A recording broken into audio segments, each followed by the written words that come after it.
Celeste. I'm 35. And last Christmas, my sister added me to the family group chat by accident. 47 messages, every one of them about a holiday they were planning without me for the third year in a row. My mother typed it out plain. Make sure she doesn't find out. My brother replied right under it. Just tell her the wrong date, like last year.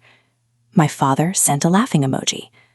I was sitting in a hotel room 400 miles from home, and I read every single word.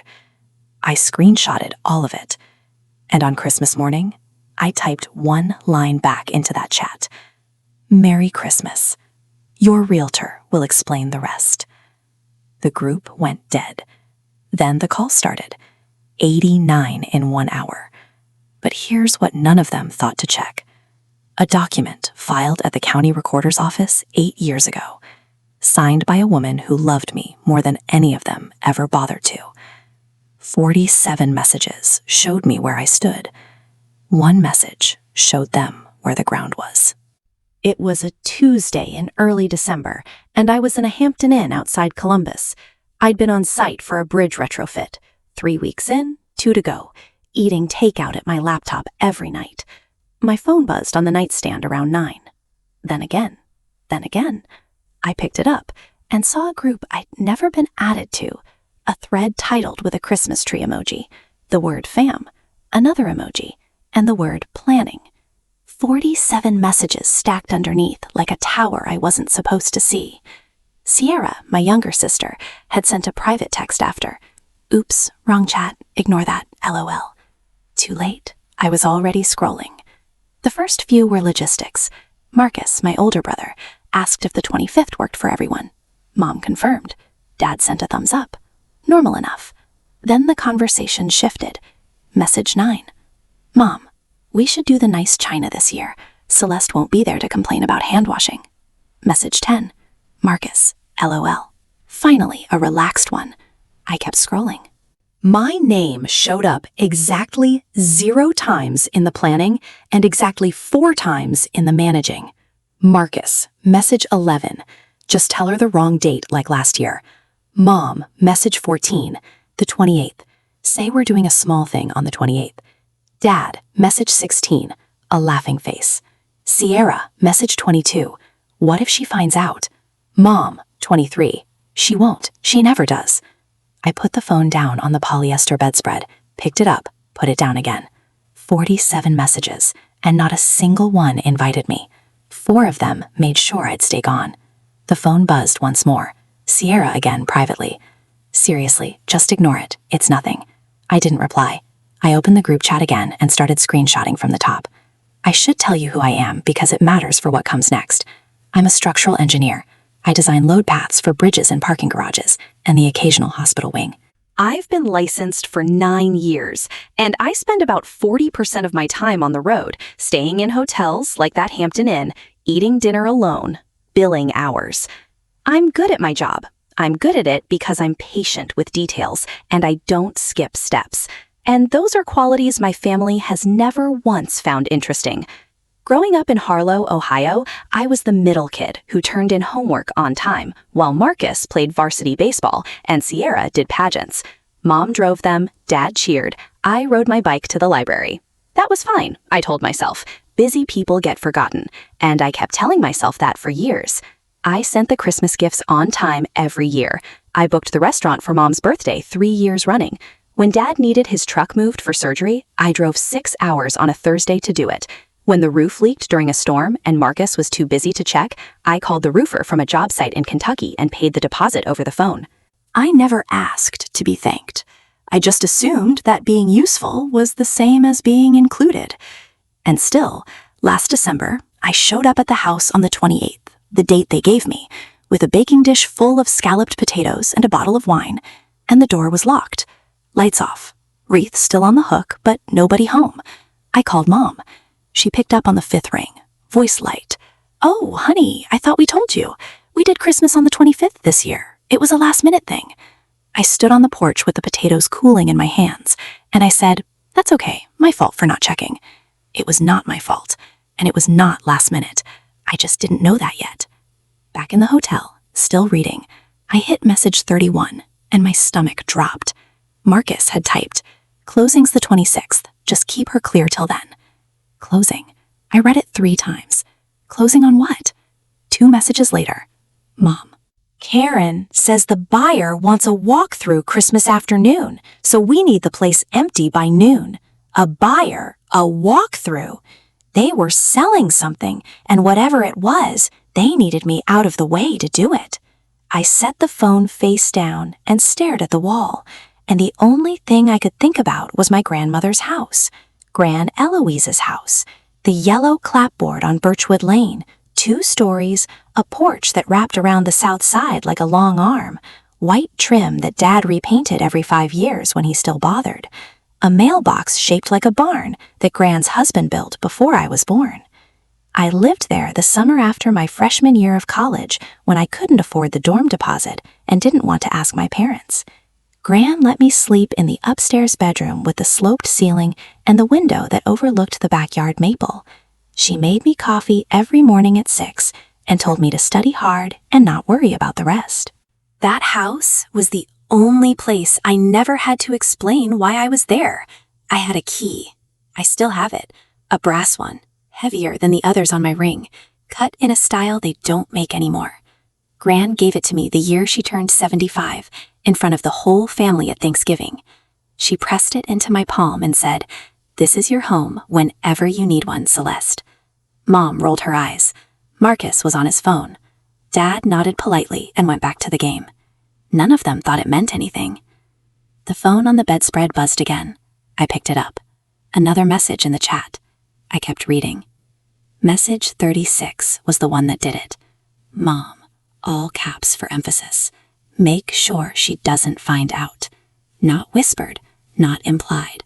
Typed in black and white and sent to 4 people who all hit the like button. 2 messages later, Dad.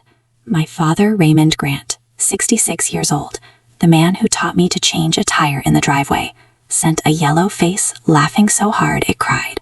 He didn't even type a word. He just laughed. I screenshotted that one twice because my hands were shaking and the first capture was blurred. I want to be clear about something. I didn't screenshot those messages to use as weapons. I did it because I was alone in a hotel room and my chest was compressing and I needed proof that I wasn't making this up. I've spent years smoothing things over, years telling myself the missed invitations were scheduling errors and the wrong dates were honest mistakes, and the silence after I left a voicemail was just everyone being busy. 47 messages killed every excuse I'd ever built. They weren't forgetting me. They were coordinating around me. There was a calendar, a buyer, a closing date, and a plan to keep me blind while they did whatever they were doing with Gran Eloise's house, the only place that ever felt like mine. And they'd built the plan on the assumption that I would never push back, never question, never check, because I never had. That was my role, the reliable, absent one, who signed what she was told to sign and showed up when she was told to show up, and disappeared the rest of the time without making noise. I sat in that hotel room until midnight, reading the thread forward and backward, and the thing that kept circling was the word again, like last year, which meant last year wasn't an accident either.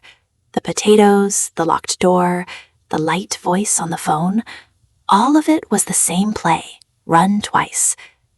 My thumb hovered over the call button next to Mom's name for 11 seconds. I counted. 11 seconds of picturing the conversation. I'd say I saw the chat. She'd go quiet. Then she'd cry. Then she'd tell me I was being dramatic. Then I'd apologize for making her feel bad about making me feel invisible. I'd done that math before. I knew the answer. So I pulled my thumb back and locked the phone. I sat on the edge of the bed with both hands flat on my knees, the way I sit when I'm reading a structural report that doesn't add up. Still, focused, looking for the load that's not where it should be. And I asked myself one question. What exactly are they selling? Because here's the thing. Marcus typed, "Closing's the 26th. That's real estate language. Mom mentioned a buyer and a walkthrough. Sandra is a person who arranges those things. If they were selling Gran Eloise's house, that was a problem. But it was also a question. Gran died 3 years ago. The house should have gone through probate or a trust or whatever she'd set up. And I didn't know the answer because nobody had ever told me.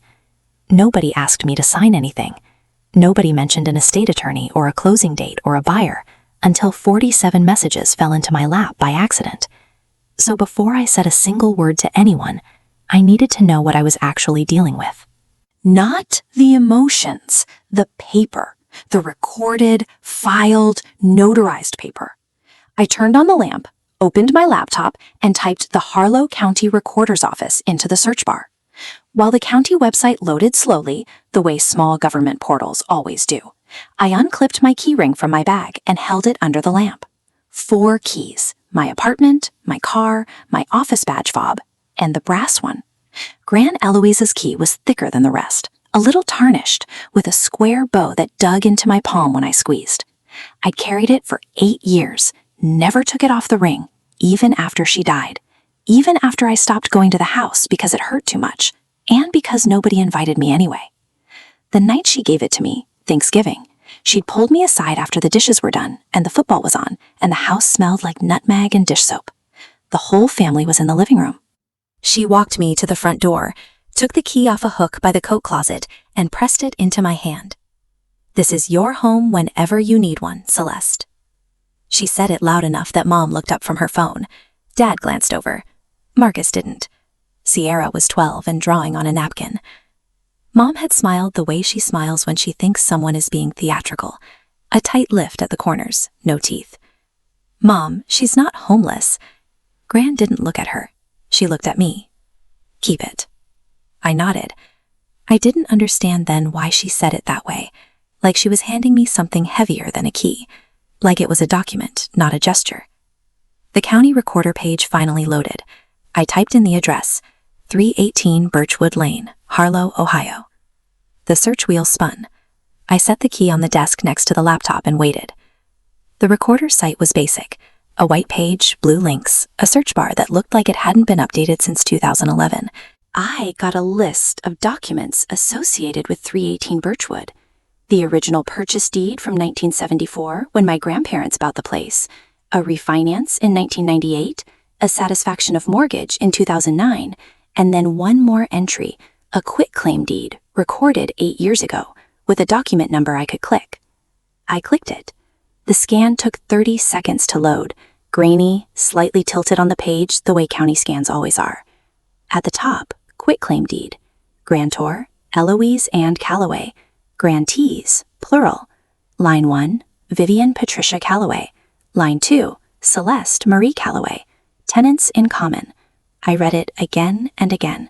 I wasn't looking at a family tradition or a sentimental gesture. I was looking at a recorded legal instrument that said I owned half of that house. Not symbolically, not emotionally, on paper, filed with the county, indexed and searchable by anyone with a browser and the address. I sat back in the cheap desk chair and let it roll 6 inches. Gran hadn't just given me a key. She'd given me the deed, and she'd done it publicly, through the proper channel, with a notary stamp and a filing number, because she knew, she must have known, that a key can be taken back, but a recorded document can't be wished away. She hadn't been theatrical. She'd been tactical, quietly, precisely, without asking permission from anyone in the family who would have told her not to. I pulled up the rest of the filings. There was no subsequent transfer, no deed from me to anyone else, no court order, no quitclaim releasing my interest. My name was still on that house, the same way it had been since the day Gran signed the paper. The county recorder didn't care that I hadn't visited in 3 years. The county recorder didn't care that my family had stopped setting a plate for me. The county recorder only knew what was filed, and what was filed said Celeste Marie Calloway was an owner. I remember the day she signed it. I was 27, home for a weekend because Gran had called and asked me to come. She'd had a minor stroke 2 months earlier, a TIA, the doctors called it, the kind that resolves but warns you the next one might not. She was sharp again by the time I arrived, standing in the kitchen making iced tea like nothing had happened. But she had an appointment the next morning, she said, and she wanted me to come with her. I assumed it was medical. It wasn't. We drove to a small office on Main Street, a notary public who doubled as a tax preparer. Gran had papers already drawn up. She sat across from the notary and explained calmly that she wanted to add me to the title on 318 Birchwood Lane. Tenants in common, she said, like she'd rehearsed it. So the house doesn't get tangled up in probate later, and so Celeste has a place that's hers. She signed, I signed. The notary stamped it, and we dropped the original at the recorder's office on the way home. The whole thing took 40 minutes. When we got back to the house, Mom was in the kitchen. Gran told her. She didn't hide it. Mom's face went flat. "You're putting Celeste on the deed, not me." Gran poured 2 glasses of tea and handed me one. "You're already on it, Vivian. Now Celeste is too." Mom set her jaw. "This is dramatic, Mom. She doesn't even live here." Gran didn't argue. She just said, "The paper's filed. It's done." I remember feeling awkward, like I'd been handed a gift I hadn't earned in front of someone who thought I didn't deserve it. I thanked Gran and changed the subject. I didn't understand what she'd actually given me. I do now. Here's the twist nobody in that family expected. Gran Eloise had done something else that day, something I only discovered months later when her estate attorney, a quiet man named Mr. Alderman, reached out to me after the mediation. He told me Gran had left a sealed letter with him to be opened only if a dispute ever arose over the property. She had anticipated this. She had sat across from a stranger in a law office and said, "My family will try to cut my granddaughter out. Here is what she knew, and here is what I want on record." The letter detailed 2 things. First, Gran had been approached years earlier by Vivian asking her to leave the house solely to the family without putting Celeste on the deed because, and I'm quoting from the letter here, "Celeste is too busy with her career to care about family property." Gran had refused. Second, Gran had privately told Mr. Alderman that Marcus had once asked to borrow money against the house, and when she said no, he'd stopped visiting. The letter wasn't a legal weapon. It was a witness statement from a woman who was already gone, confirming everything I had suspected and everything the family had denied. Mr. Alderman filed it with the county as a supplemental document attached to the deed record. It is sitting there right now, indexed and searchable. A dead woman's testimony that her family saw this coming and chose to do it anyway. Back in the hotel, still December, still reading, I had the deed scan open in one tab and the group chat screenshots in another. I toggled between them like I was cross-referencing a structural report against field conditions. The deed said I was a co-owner, the chat said they were selling, and the math was simple. You can't easily sell a house when someone else's name is on the title. That's not a loophole or a technicality. That's property law. If my name was on the deed, and it was right there in the county's own database, scanned and indexed, then no title company would clear the closing without questions. No buyer's lender would approve a loan on a clouded title. The sale might not die instantly, but it would stall hard. And stalling a real estate closing a week before Christmas is close enough to killing it. I closed the laptop and lay on the bed and stared at the ceiling. The air conditioner hummed. My phone sat dark on the nightstand, finally quiet after hours of buzzing. I thought about calling Gran. That was the reflex. 3 years dead, and I still reached for her number when things didn't make sense. She would have known what to do. She always did. She planned 8 years ahead and filed the paper that proved it. She didn't tell me what to do with it because she trusted me to figure it out when the time came. I turned on my side and looked at the brass key on the desk, sitting next to the laptop like a small, patient witness. The county recorder confirmed what Gran set up. My family confirmed what they were trying to do. The only question left was what I would do with both pieces of information. I didn't have an answer yet, but I had something better. I had time. The closing was December 26th. It was December 3rd, 23 days. The next morning, Mom called. I let it ring 3 times before I answered, because I needed 3 rings to flatten my voice into something normal. "Hi, sweetheart." She sounded warm. She always sounds warm when she wants something to go smoothly. "So, Christmas. We're keeping it small this year, just the 4 of us at the house. You know how it is. But if you're back from your project by the 28th, you could swing by for leftovers." The 28th. There it was, delivered on schedule, exactly as the chat prescribed. I held the phone away from my ear for a second and looked at the screenshot still open on my laptop. Message 14. Vivian, the 28th. Say we're doing a small thing on the 28th. She was reading from her own script. That sounds fine, Mom. I'll check my schedule. Perfect. Don't bring anything fancy, just yourself. She laughed. I didn't. I said goodbye and hung up and sat very still for a long time. The worst part wasn't the lie.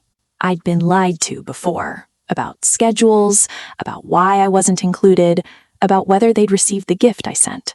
The worst part was how easy it was for her. The rhythm of her voice, the warmth she manufactured, the little laugh at the end.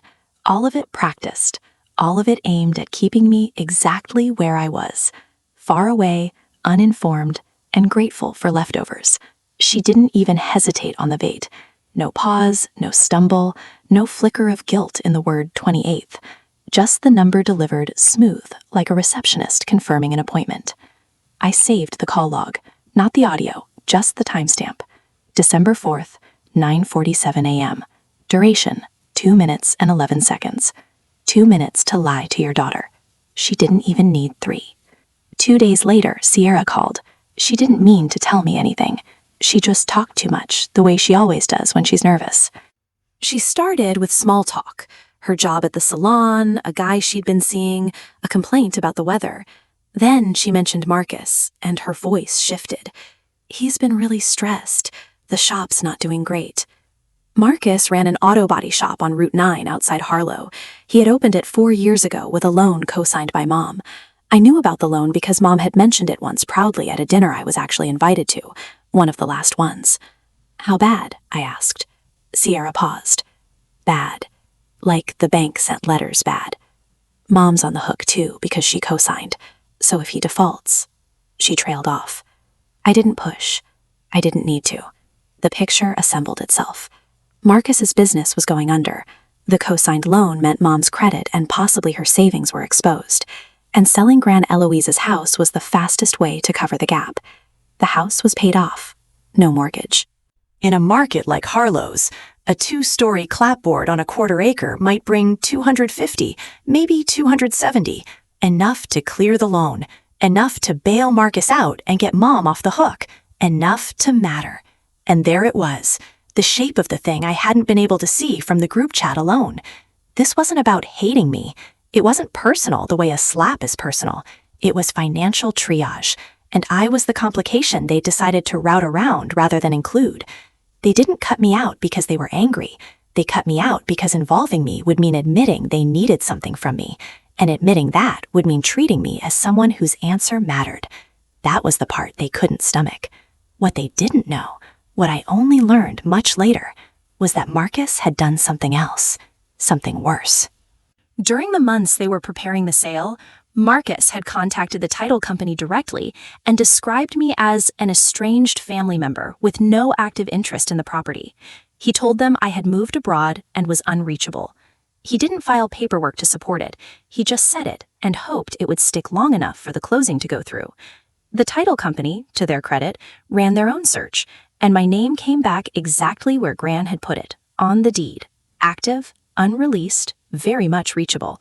Marcus's attempt to erase me hadn't been a passive omission. It had been a deliberate misrepresentation to a third party in a real estate transaction. My attorney noted that quietly when it came to light in the mediation. He didn't say the word fraud out loud. He didn't need to. Everyone in that room understood what the word was. I need to stop here for a second.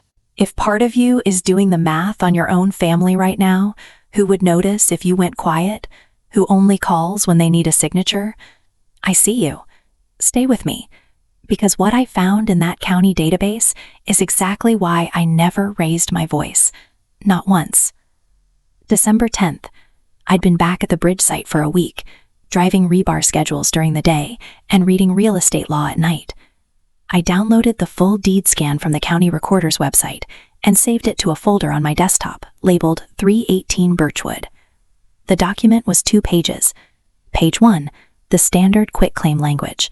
Eloise Ann Calloway, grantor, does hereby quitclaim to Vivian Patricia Calloway and Celeste Marie Calloway as tenants in common the following described property. Then the legal description: lot number, tax parcel ID, all of it recorded and stamped. Page 2, grand signature, mine, the notary seal, the filing date. I printed both pages on the hotel's business center printer and put them in a manila folder. I held the folder in my hands for a long time. It weighed almost nothing. Tenants in common. I'd looked it up carefully by now. It meant Vivian and I each owned an undivided interest in the property. Not half the kitchen and half the yard, half of all of it. And the critical part, neither of us could sell the whole property without the other's consent. Vivian couldn't convey my interest. She couldn't sign for me. She couldn't close a sale that transferred 100% of 318 Birchwood to a buyer unless I signed the deed of sale too. If she tried, the title company would flag it the moment they ran the title search, which meant one of two things. Either they hadn't told the title company about me, or they had, and the plan was to get my signature separately, quietly, framed as something else. I closed the manila folder and put it in my work bag next to the brass key. 2 pieces of Grand Eloise sitting side by side, waiting. I went back to the group chat screenshots. Message 31. Marcus, closing's the 26th. Just keep her clear till then. Message 33. Mom, Sandra says the buyer wants a walkthrough Christmas afternoon. Sandra. I searched Sandra Whitmore Realtor, Harlow, Ohio, and found her in 4 seconds. Whitmore Properties, a small brokerage on the east side of town. Headshot on the website with a blazer and a smile. She had the listing for 318 Birchwood on her page. 4 bedrooms, 2 baths, wraparound porch, asking $265,000. Listed 3 weeks ago. Contact agent for details. I stared at the listing photos. Someone had staged the living room. Grand's armchair was gone, replaced by a gray sofa I didn't recognize. The kitchen had been painted white. The porch railing, where I used to sit with my coffee, was sanded and restained. The upstairs bedroom, my bedroom, the one I'd slept in during college, had been emptied and arranged with furniture from a catalog. They'd erased Grand from the house before they'd even sold it. They had been preparing this for weeks, maybe months. And the closing was December 26th, the day after the Christmas gathering I was being steered away from. I did the math. They hadn't forgotten me. They hadn't excluded me because I was inconvenient or boring or too busy to bother with. They'd excluded me because keeping me away from the house was a logistical requirement for the sale. If I showed up on Christmas, I might see the staging. I might ask why the furniture was different. I might notice the lockbox on the front door. The wrong date wasn't cruelty for its own sake. It was project management. I was a variable they needed to control. I closed the listing tab, opened a blank document, and typed 1 line. Do not react. Do not confront. Let the system work. Then I saved the file, shut the laptop, and went to bed. I didn't sleep. December 12th. I called a real estate attorney, not a family friend, not anyone from Harlow, a licensed attorney in Columbus, whose office I found through the state bar's referral line. I told him the situation in about 4 minutes. Co-owner on a recorded deed, tenants in common, property listed for sale, closing scheduled. No one has asked me to sign or informed me of the transaction. He was quiet for a moment. Then he said, "That closing is almost certainly not happening without you." I asked him to be specific. He was. No title company he'd ever worked with would issue a clear title policy if a recorded co-owner hadn't signed the conveyance. The buyer's lender, if there was a lender, would require clear title before funding. Even if it was a cash sale, no competent closing agent would proceed knowing there was an unreleased interest on the deed. "Your signature isn't optional," he said. "It's structural." I almost laughed at the word structural. That's my job, finding the piece that holds the rest together, the one you can't remove without the whole thing shifting. I asked him what would happen if they tried to close anyway. He said the title search would flag my name, the closing would stall, and the buyer would likely walk or renegotiate. If my family wanted to force a sale without my agreement, they'd have to file a partition action, a lawsuit heard in open court, public record, months of process. In my experience, he said, families don't want that. I thanked him, paid the consultation fee, and hung up. I wrote down one sentence from the call on the hotel notepad and underlined it twice. Your signature isn't optional, it's structural. Then I sat with it. 23 days had become 14. I still hadn't said a word to any of them. I could have called Mom that night. I had the screenshots, the deed, and the attorney's confirmation. I could have laid it all out. The group chat, the wrong dates, the listing photos with Gran's armchair replaced by a stranger's sofa. I could have made her explain herself. But I'd been through enough conversations with Vivian Calloway to know how they end. She cries, she refrains, she tells me I'm hurting her by being hurt. And somewhere around minute 12, I find myself apologizing for noticing what she did. Not this time. I didn't want a confrontation. I wanted a process, the kind of outcome that doesn't depend on anyone feeling guilty, because guilt requires a conscience, and I was no longer sure they had one available for me. I've spent my career building things that hold up under pressure. Bridges, retaining walls, structures that stand because the math is right, not because somebody promised they would. I believe in systems, and the system already had my answer. The deed was filed, the title search would find it, the closing would stall. I didn't need to raise my voice. The county recorder's office had already spoken for me 8 years ago, so I decided I wouldn't sign the sale documents. I wouldn't confront anyone. I wouldn't explain or argue or plead. I would contact the realtor directly, identify myself as a co-owner on the recorded deed, and let the title company do what title companies do: verify ownership, flag the discrepancy, and halt the closing until every party with a legal interest had been consulted. I wasn't going to shout the truth. I was going to file it. And on Christmas morning, after they'd gathered at the house and toasted their success and congratulated themselves on keeping me blind, I would send one message into that group chat, the one they'd accidentally let me see, and let the system handle the rest. One message. That was all I'd need. I didn't know the words yet, but I knew the shape of them. Short, calm, and pointing somewhere they couldn't argue with. I picked up the brass key and turned it over in my fingers. 14 days. December 15th. I composed an email to Sandra Whitmore at Whitmore Properties. I kept it professional, the same tone I use when I send a field report to a general contractor. Dear Miss Whitmore, my name is Celeste Calloway. I am writing regarding the property at 318 Birchwood Lane, Harlow, Ohio, currently listed through your office. I am a recorded co-owner of this property as a tenant in common per a quitclaim deed filed with the county recorder 8 years ago. I have not been contacted regarding the pending sale or asked to sign any conveyance documents. I would appreciate confirmation of the transaction status and clarification on how my ownership interest is being addressed in the closing process. I can be reached at this email or by phone. I read it 3 times, checked the deed recording number, attached the scanned copy, and sent it. Sandra Whitmore called me 4 hours later. Her voice was professional but tight, the voice of someone recalculating a deal in real time. Miss Calloway, thank you for reaching out. I've reviewed the deed you attached, and I've also pulled the title report. I need to verify a few things with the title company. Can I call you back? She called back the next morning. The title search confirmed my name on the deed. The closing, she said carefully, could not proceed as currently structured without my participation. She asked if I'd been in contact with the other owner, Vivian Calloway, about the sale. No, I said. I learned about it through other channels. A pause. I see. I'll need to inform the seller and the buyer's agent that there is an unresolved ownership issue. That's fine, I said. I'd prefer all communication regarding the property go through proper channels. I gave her my attorney's contact. She thanked me and hung up. The fuse was lit. I didn't need to touch it again. December 19th. A PDF arrived in my email from Mom. No subject line, just an attachment labeled estate_cleanup_docs.pdf and a 1-line message. Celeste, can you sign these and send back before the 24th? Just routine estate paperwork from Gran's Trust. Thanks, Mom. I opened the PDF on my laptop, and the first page was not routine estate paperwork. It was a deed of sale, a conveyance document transferring all interest in 318 Birchwood Lane from Vivian Patricia Calloway and Celeste Marie Calloway to a buyer named Howard Klein for a purchase price of $265,000. My signature line was on page 4, flagged with a yellow tab and the word sign in Sierra's handwriting. I recognized the loopy S. The purchase price was listed. The buyer's name was there. The legal description matched 318th Birchwood, down to the lot number.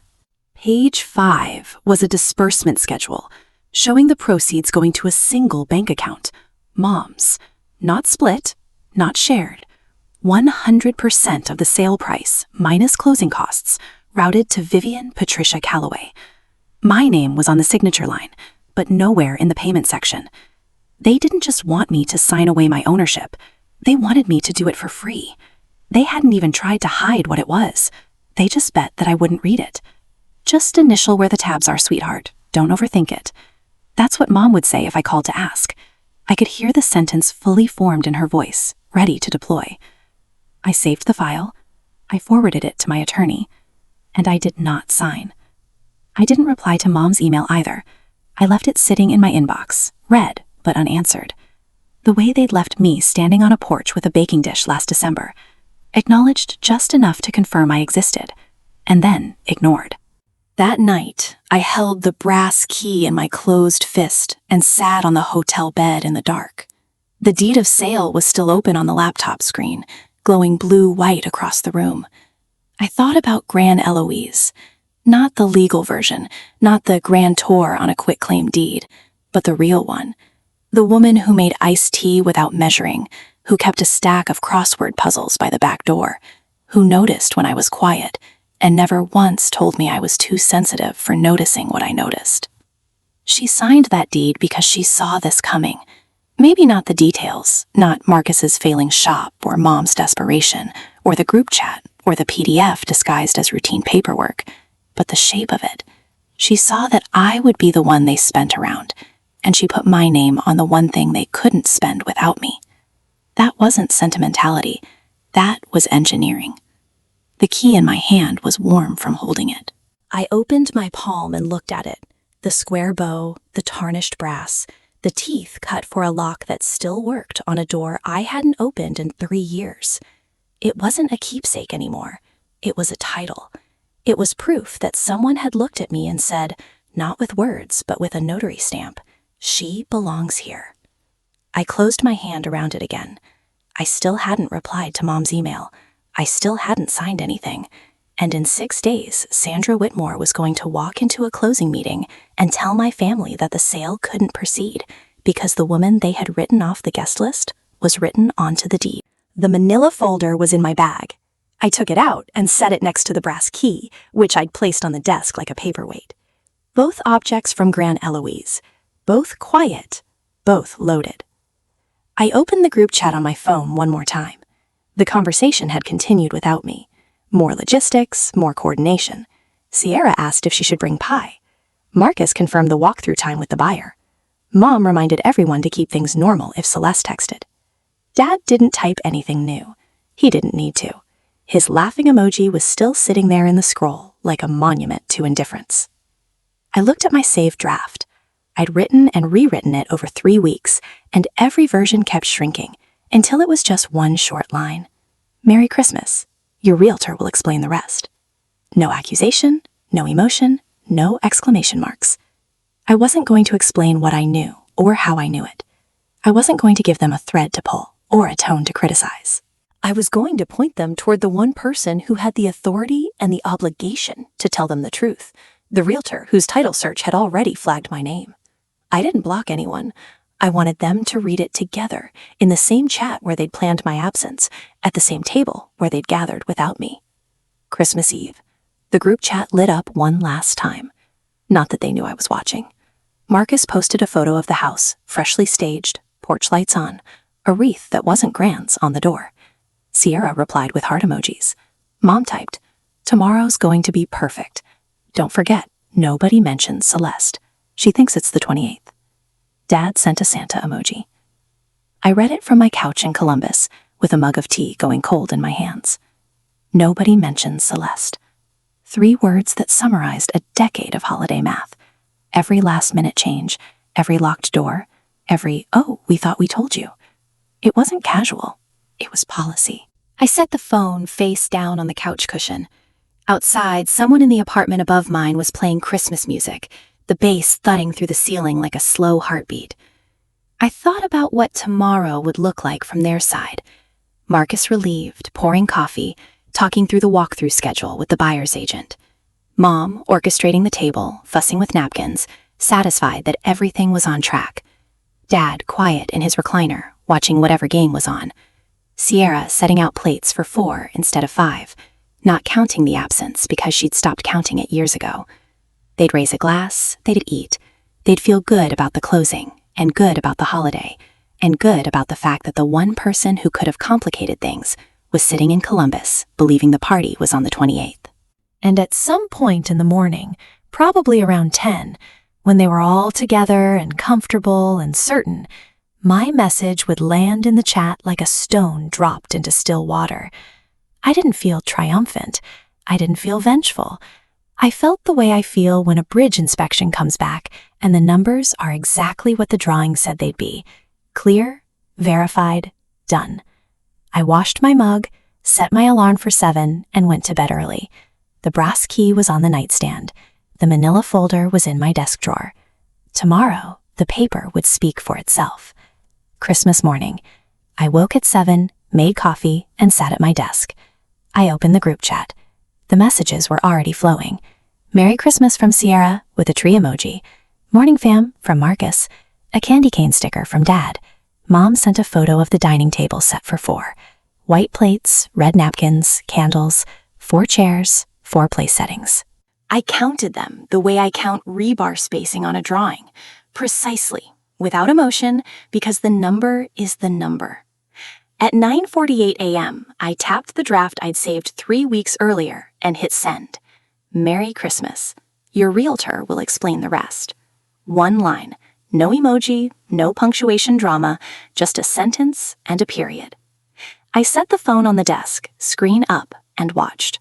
The typing indicator appeared under Sierra's name, then vanished, then appeared under Mom's name, then vanished.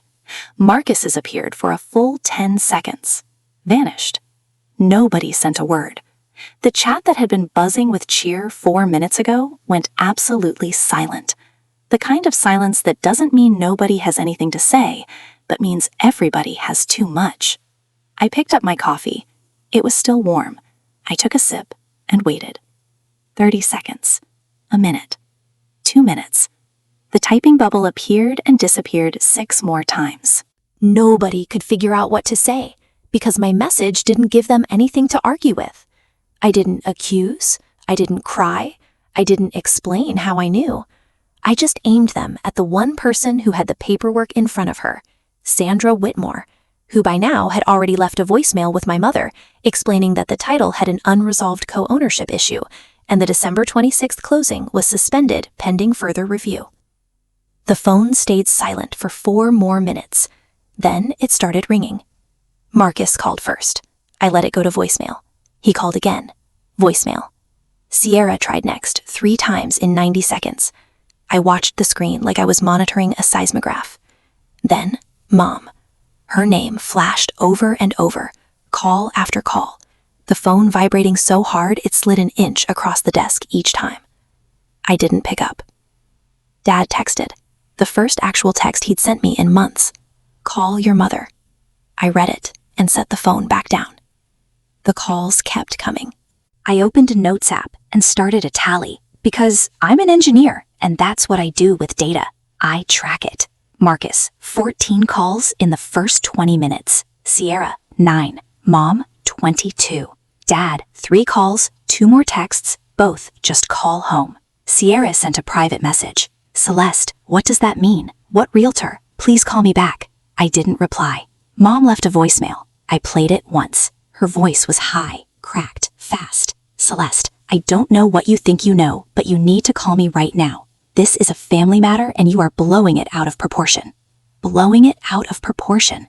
The woman who orchestrated a 3-year campaign of fake dates and managed exclusion was telling me I was overreacting? I played it a second time. Not because I needed to hear it again, but because I wanted to make sure the transcript saved correctly. It did. Marcus left one too. Shorter, angrier. You had no right to go behind our backs. Call me. Behind their backs? As if the group chat I was never supposed to see was the front. I screenshotted the voicemail transcript and saved it next to the 47 messages and the bead scan and the estate cleanup PDF. The phone kept buzzing. By 10:48, exactly 1 hour after I'd sent the message, the tally was 89 calls. 89. I wrote the number on the notepad, circled it, and set down the pen. For 3 years, they couldn't be bothered to dial my number on Christmas. Now they couldn't stop. Here's what I learned later, pieced together from Sierra's version and from what Sandra Whitmore confirmed through my attorney. Sandra had left a voicemail for Mom on December 23rd, a professional courtesy. The title search had flagged a co-owner, me, who had not been consulted or included in the sale process. Sandra recommended pausing the closing until the issue was resolved. Mom didn't tell anyone. She assumed she could handle it after Christmas. She figured she'd call Sandra on the 26th, smooth it over, maybe tell her I was estranged and wouldn't be a problem. She didn't call me. She didn't mention Sandra's message to Marcus or Dad or Sierra. She buried it the way she'd buried every complication I ever represented, quietly, confidently, on her own schedule. Then my message landed in the chat, and Sandra's voicemail stopped being a problem she could postpone and became a crisis she couldn't contain. Marcus called Sandra at 10:15 on Christmas morning. Sandra, to her credit, was measured. She told him what she'd already told Mom. The title showed 2 owners. Only one had authorized the sale, and the closing could not proceed until the other co-owner, Celeste Marie Calloway, either consented to the transaction or the parties reached a legal resolution. Marcus asked what legal resolution meant. Sandra explained, a partition action filed in court, heard by a judge, a matter of public record. She said it could take months. She said the buyer had already been informed and was considering withdrawing the offer. Marcus hung up. According to Sierra, he walked back into the dining room, set his phone on the table between the white plates and the red napkins, and said, "She's on the deed. The whole thing's dead." Mom sat down. Her hand went to her mouth. Dad stared at his plate. The same man who'd sent a laughing emoji 3 weeks earlier now had nothing on his face at all. Sierra said the room stayed silent for a full minute. Nobody touched the food. The candles Mom had lit were still burning, wax pooling in the holders. Finally, Marcus said, "We need a lawyer." Mom's chin trembled. "She's ruining everything." She said it twice. Nobody disagreed, and nobody corrected her. Sierra went to the kitchen and stood by the sink and called me for the 9th time. I didn't answer that one either. At 11:20, I picked up the phone and called back. One call. I chose Mom's number because she was the architect, and I wanted her to hear this from me directly, not filtered through Marcus or paraphrased by Sierra. She answered on half a ring. "Celeste, what have you done?" Her voice was wet and shaking, the cry that comes out when the script fails and there's no backup. I could hear the room behind her, Marcus's voice low and angry, Sierra sniffling, the clink of a fork being set down hard. She had me on speaker. Good. I wanted all of them to hear this. "I haven't done anything, Mom. Sandra Whitmore did a title search, which is standard. She found my name on the deed, which has been recorded for 8 years. And she paused the closing, which is what title companies do when there's an ownership issue." My voice was level. I'd rehearsed it the way I rehearse presentations to building inspectors. Facts first, short sentences, no editorializing. "You are ruining this family," Mom said. Marcus in the background. "This is insane." She hasn't lived there in years. I let the noise pass. Then I said, "You told me the wrong date again. You planned a sale around my absence. You sent me a deed of sale disguised as estate paperwork and expected me to sign it without reading. I read it." Silence. Then Mom, softer now, the pivot to guilt. "We were going to tell you, Celeste. We were going to split the money. You would have gotten your share." "When?" I asked. "Before or after closing?" She didn't answer. "You told me the wrong date like last year." I let the sentence sit. Then the deed has the right one. Dad's voice, barely above a murmur, cutting through the room. "We shouldn't have done it that way." Nobody responded to him. He didn't say anything else. That was his one honest moment. 7 words. Too late. Aimed at no one. Landed on nothing. I told them my attorney's contact information and said that any further discussion about the property should go through him. I wished them a Merry Christmas. I meant it. Then I hung up, set the phone face down on the desk, and sat in the silence of my own apartment, where nobody was planning anything behind my back. The closing on December 26th did not happen. Howard Klein, the buyer, withdrew his offer 2 days after Christmas. His agent cited the unresolved title issue and said his client wasn't interested in waiting for a legal process with an uncertain timeline. Sandra Whitmore called my attorney on the 28th, the day I was supposed to have shown up for leftovers, and confirmed that the listing was being pulled pending resolution of the co-ownership dispute. Marcus's loan went into default in January. The bank sent a formal notice to both him and Mom, who had co-signed. Without the sale proceeds, there was no lump sum to clear the debt, and Marcus's shop didn't generate enough to cover the monthly payments. And then, the second twist arrived. When Marcus's financial records were reviewed as part of the default proceedings, the bank discovered he'd also taken out a separate personal line of credit using the property at 318 Birchwood as informal collateral in conversations with his loan officer, even though he had no legal authority to do so since the property was co-owned. The bank flagged it. My attorney was informed. Marcus hadn't just tried to sell a house without my consent. He'd also represented the property as more available than it was to secure his own financing. The word my attorney used in a letter was misrepresentation. He used it twice, once about what Marcus told the title company, and once about what Marcus told his bank. I didn't pursue it further. I didn't need to. The partition threat was enough to bring everyone to the table. The mediation happened in March. Mom, Marcus, Dad, and I sat in a conference room at the attorney's office in Columbus. Sierra didn't come. She said she couldn't handle it, which was honest. Mom cried twice during the first hour. The first time was strategic, the tears she uses to signal that she's the victim. The second time was real, I think, when the mediator laid out the numbers and she realized that the house she'd grown up in, the house her own mother had built a life in, was now a problem she couldn't solve without the daughter she'd spent 3 years excluding. Marcus said almost nothing. Thad sat with his hands folded and his eyes on the table. I presented 2 options. We could sell the property together, with proceeds split according to our recorded ownership, 50-50 as the deed stated, and with a proper, transparent closing. Or I would buy out Vivian's share at fair market value, appraised by a licensed professional. I didn't offer a third option. I didn't negotiate against myself. Marcus finally spoke. He leaned forward and said, "Gran would have wanted us to keep it in the family." I looked at him for a long moment. "Gran did keep it in the family," I said. "She put my name on it. The question is whether you consider me family." The mediator suggested a break. We took 10 minutes. When we came back, Mom asked if we could just go back to how things were. The mediator asked her to clarify. She couldn't. At the end of that session, Mr. Alderman, Gran Eloise's estate attorney, presented the sealed letter Gran had left with him 8 years ago. He read it aloud. The room was completely still. Mom's face changed in a way I'd never seen before. Not guilt, exactly, but recognition. The specific look of someone hearing a truth they always knew and had spent years outrunning. Dad put his head in his hands. Marcus stared at the wall. The letter ended with one sentence that Gran had written in her own handwriting, careful and unhurried, the way she did everything. "Celeste will know what to do when the time comes." I had to look away for a second. Not because I was sad, because she was right. We agreed to the sale. The house went back on the market in April with a new listing agent, not Sandra, because Mom refused to work with her again, which was fine. It sold in May for $258,000. My share, after closing costs, was $121,000. I deposited it into a savings account and didn't touch it. Before the new buyers moved in, I drove to Harlow one last time. I parked on Birchwood Lane, walked up the porch steps, and put the brass key into the lock. It still fit.